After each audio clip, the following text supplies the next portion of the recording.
Coach, this game every year seems to come down to the wire. 2-2 in the last 4 against UNI. What do you expect tomorrow in Cedar Falls? Probably the same.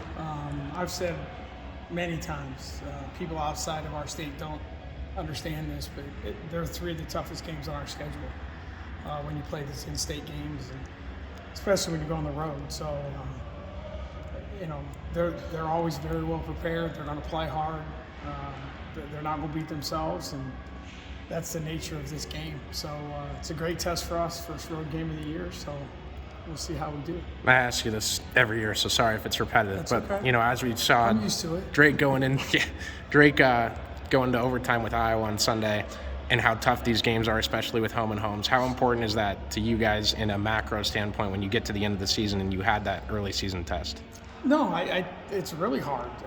I think people would probably question your sanity in playing these games. I mean, to be honest with you,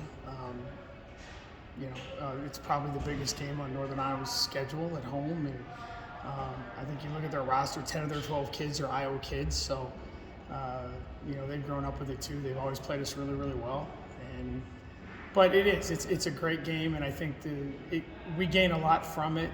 It's a great question. We gain a lot from it overall that other people don't anticipate, because you get one of those early emotional kind of games, and we play 3 of them in about a 3-week period. So, and we play them early. They're not in our conference, so you play UNI, Drake, and Iowa really early. So, we have a really tough schedule, and those 3 are certainly at the top of the list.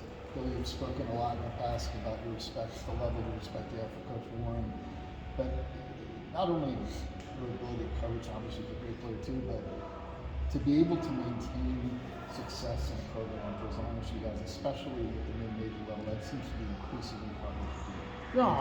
No, I think what Coach Warren has done there is really something unique and special. And she's not only a great coach, she's a phenomenal person. I can say that without any hesitation. My son worked for her, and I wouldn't have let that happen if I didn't respect her, not just as a coach, but as a human being. And the way she treats people, the way she recruits, the kind of kids she brings into her program, they're very consistent.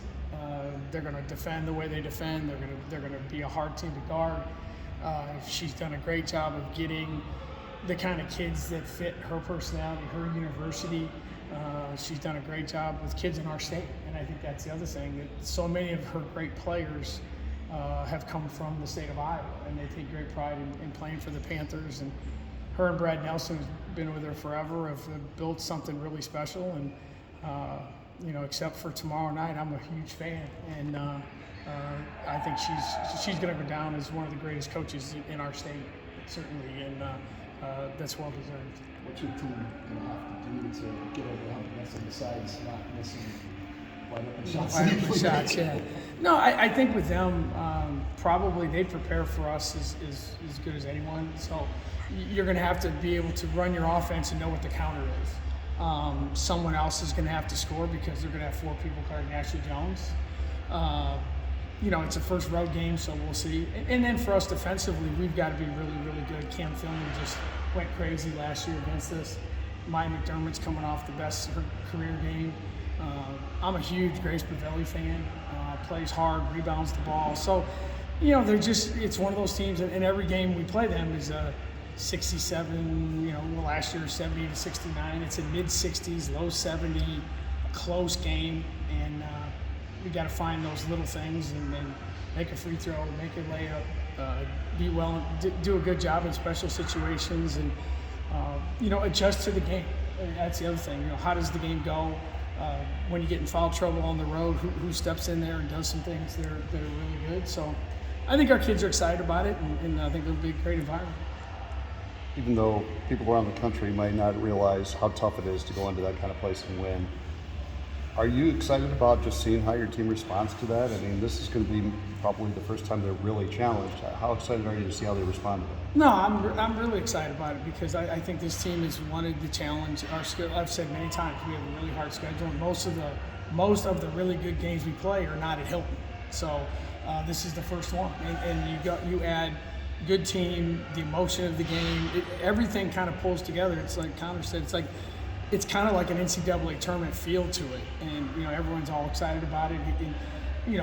I think it's great for the state. It gets a lot of attention. I think there'll be a good crowd, but it'll be a great learning tool for our kids. And certainly when we come home tomorrow night, we'll have a better understanding of where we are in November with what's ahead of us. But that's what these games are about. And I know our kids are excited. I thought we practiced great yesterday, and we're looking forward to the challenge.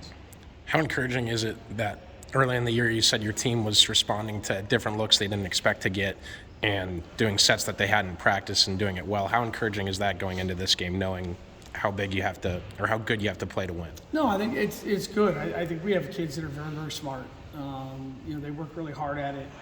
I think that you got to give them a lot of credit for how they play, their basketball IQ, their ability to adjust. We talk all the time, adjust, adapt, and overcome are things that we talk about. It's not just a basketball lesson, it's kind of a life lesson that we talk about. So, guard the ball, do everything you can to keep them from scoring and find a way to get the thing in the basket on your end. And sometimes you got to do it in a way that you didn't plan for. That's the nature of basketball, and the game just keeps moving. It's not an offensive unit, defensive unit. You got to adjust. If you don't score on one end, you better get your butt back and figure out a way to guard them on the other end. And I think our team is a team that might have to play a 90 to 88 game, and we're going to have to play a 62-60 game. And whatever it is that night, we have to figure it out. And I have a lot of confidence our kids can. It's just every game's a little different, and tomorrow will be the first one that we face that challenges us in a way that we haven't been up to this point.